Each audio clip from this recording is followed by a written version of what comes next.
stop this Ghidorah, we stop them all. Is there another creature that might stand a chance against him?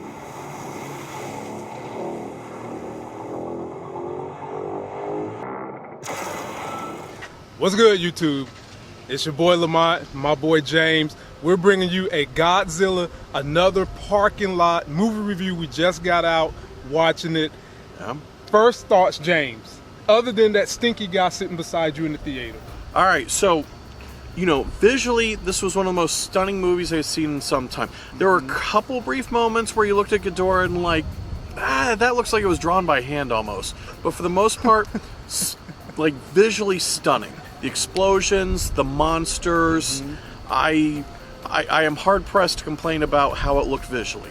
Sound, I don't know that I've ever heard a better movie. Yeah, Godzilla's battle cry was immaculate. It's what you expect from a monster. Now the movie, if you want to have a general synopsis of what this movie was about, basically the human beings, you had a group of human beings that wanted to kill Godzilla and the Titans. That's what they call these monsters. Then you had a group that wanted to coexist with humanity. And then you had the interweaving plot of someone within one of those groups decided that it'd be better for those monsters to take over and destroy humanity. They were like eco-terrorists. Yes. And they believe, you know, they believe that monsters should re-inherit the Earth, even if that means wiping out all of humanity. Yes. Yes. So we're doing a spoiler. Review, it's right? going to be a spoiler, a little bit of a spoiler. All right, so you have eco-terrorists. They murder a lot of people in this movie. They wake up the monsters who destroy entire cities. You have this core group of eco-terrorists. They have a leader.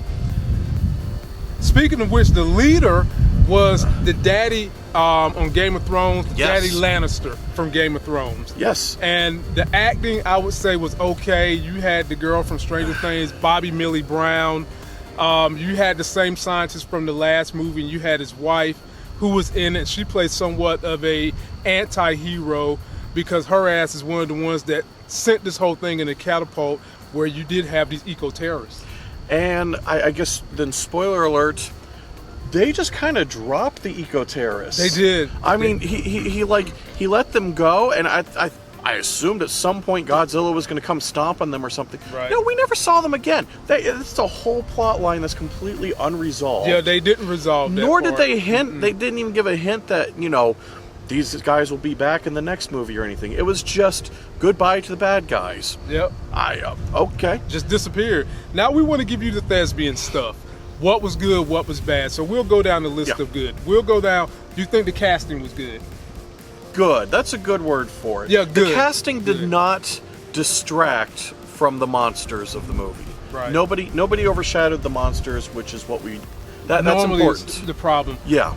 My issues, other than the casting was fine, the narrative, it's okay. It was a little cliche. It had a lot of monster movie cliches, but the overall feel and tone of this movie, it was just a little too long. I think they could have cut about 35 minutes out of this movie. Pretty easily. You know, people went to this movie, they wanted to see the monsters, and they wanted to see the monsters fight. We did not need a tremendous amount of talking from humans. They overdid it. Like right off, I can think of about 20 minutes worth of conversation we just didn't need. Cut it. Cut it. They should have cut it. Right out the door. And in terms of the monster scenes, which is what you come to this to see, your kids will love this in 3D. Oh, yeah. How do you feel about the monster fights? You know, from what they showed us, I couldn't have asked for more from the monster fights. There were some annoying parts where we'd see the monsters fighting, and then they'd show the humans doing some interaction while the monsters are fighting behind them, and it's like, this is so not interesting. I don't care. Like, let him stomp on them and then go on with the fighting. Which, by the way, again, the daughter, how many times should she have died? Oh my God. That was cliche. Her ass should have died about 20 times. But you know, this is the girl from Stranger Things. She does have a tight casting on herself. Her scream is movie worthy. Oh, certainly. She does a whole lot of damn screaming in this movie, the same way she does on Stranger Things. And you know, again, the humans didn't distract from the monsters. They just got too much screen time. But I mean, it got to the point where I guess she's bulletproof, electric proof, and explosion proof because and then the one time where we thought she was dead, she came back to life spontaneously. They weren't doing CPR. There was fake CPR. Oh yeah, I mean, just suddenly she started breathing again. Like, what was that? It was like she was just birthed. I mean, it was like she just opened her eyes. And her ass wasn't even in water. She was in a dry tub. This is a lot to say. There were some real problems with this movie. Oh, yeah, it wasn't perfect. Having to do with the humans in it. Having to do with the actors, the characters they were playing. Having nothing to do with the monsters. Everything, whenever it went to the monsters doing stuff, the movie was perfect. It was fine. They got Godzilla right. They did. They got the other monsters right. They did. And all of the problems revolve around the characters interacting with each other. And to allude to what he's saying, this wasn't even one of those movies where they had a deep love saga.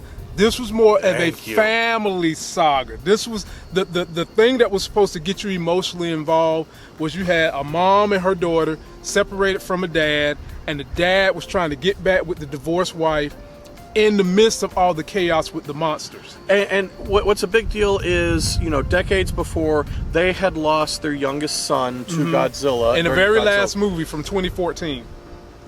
Except, we didn't...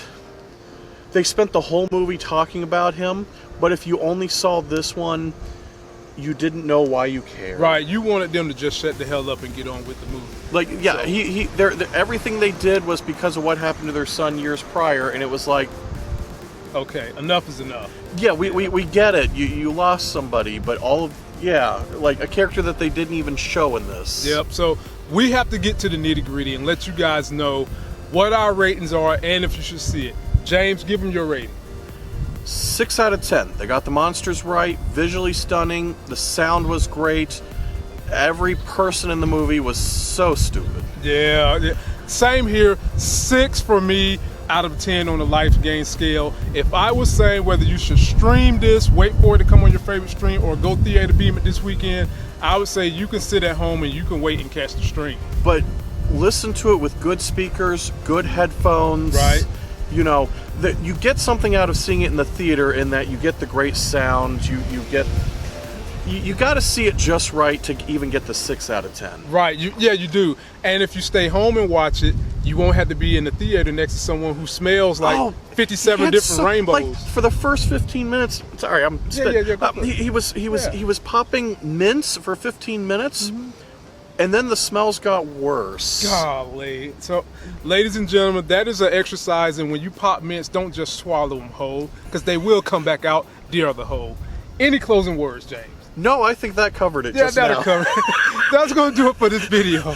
Don't forget to like our video, comment, subscribe, leave us comments if you're going to go see this.